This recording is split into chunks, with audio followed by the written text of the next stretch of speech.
Fit रहने के नए नए ट्रेंड तो आते जाते रहते हैं। पिछले 150 सालों में योग ही इतना बदल गया है कि अगर पतंजलि आज जिंदा होते तो ज़रूर चौंक जाते। पश्चिमी जगत में तो आज कई तरह के योग का अभ्यास होता है। कुंडलिनी, हठ, अष्टांग और आयंगर योग तो कई दशकों से यहाँ लोकप्रिय हैं। कोरोना के कारण योग के स्टूडियो बंद हो गए हैं, लेकिन ऑनलाइन क्लासेस जारी हैं और इंटरनेट में तो आप तभी टिक सकते हैं जब आप दूसरों से किसी तरह अलग हों। इसलिए योग की ऐसी नई नई किस्में पैदा हो गई हैं जिनके बारे में जानकर आप हैरान रह जाएंगे। ये हैं डैनियल कॉलिंस। इन्हें द फेस योगा एक्सपर्ट के नाम से जाना जाता है। डैनियल का दावा है कि पारंपरिक योग में ये आधुनिक शोध का तड़का लगाकर लोगों को चेहरे से योग करना सिखाती हैं।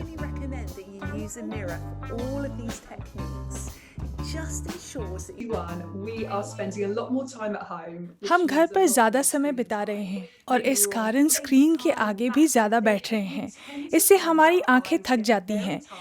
फेस योगा करने की एक सबसे बड़ी वजह यह है कि आप आंखों के आसपास ऊर्जा के बहाव को केंद्रित कर सकते हैं। इससे आप तनाव से बचते हैं। आंखों के नीचे की सूजन और डार्क सर्कल कम होने लगते हैं। पश्चिमी देशों में दफ्तर से लेकर निजी जीवन सब कुछ ऑनलाइन होने लगा है।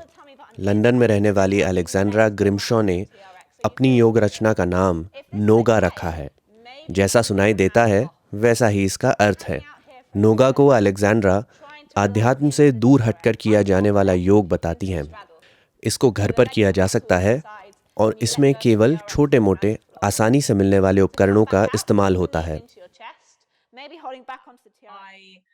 जब कोई मेरे सामने ओम का जाप करने लगता है या कोई मंत्र पढ़ने लगता है तो मैं घबरा जाती हूँ। मैं अच्छी तरह से जानती हूँ कि जाप का क्या महत्व है। मैंने ये सब सीखा है, प्रोफेशनल ट्रेनिंग ली है। मुझे इस बारे में गहराई से जानकारी है, लेकिन फिर भी मुझे ये अजीब लगता है। तो ऐसे लोगों के लिए मैंने एक ऐसा योग बनाया है जिसमें कुछ प्रॉप्स की मदद से आप आसन करेंगे, लेकिन संस्कृत वाला हिस्सा हट जाएगा। इसलिए इसे नोगा कहते हैं। ब्रिटेन में महामारी के बढ़ते आंकड़ों के कारण कठोर लॉकडाउन लागू होता रहा है। इसलिए लोग ऑनलाइन योग सीखने की तरफ ज़्यादा खिंचे जा रहे हैं। ऐसे में नोगा जैसे मॉडलों को भारी कामयाबी मिली है। लेकिन इन नए स्टाइलों से पहले भी कई तरह के योग पश्चिमी बाजार में लोकप्रिय रहे हैं, जैसे बियर योग, हॉट योग या फिर कैट योग, जिसमें लोग बिल्लियों के साथ योग करते हैं। ऐसा ही एक योग का स्टाइल है योग एक्वा। योग एक्वा की संस्थापक सैरा तिफनथालर ने कई साल पहले सी पैडल बोर्ड पर योग करना शुरू किया था। हाल में इनके बनाए योग एक्वा में दिलचस्पी इतनी बढ़ी है कि अब वो हफ्ते में 6 दिन क्लास लेती हैं। कोरोना के कारण ज्यादातर फिटनेस से जुड़े बिजनेस या तो बंद हो गए हैं या उन्हें नुकसान पहुंचा है। लेकिन हम खुशकिस्मत रहे। हम लोगों को एक सुरक्षित विकल्प दे सके जिससे वो बाहर निकले और फिट रहें। हमें सफलता मिली है। ये हमारे लिए सबसे बिजी सीजन रहा, आज तक का सबसे बिजी सीजन।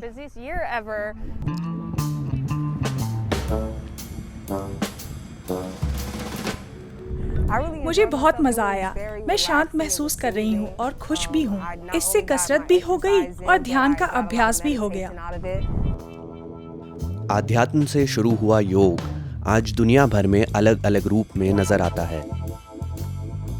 कुछ नया ट्राई करने के चक्कर में इनमें से कुछ तो योग से इतना दूर जा चुके हैं कि उन्हें योग कहना शायद ही ठीक हो।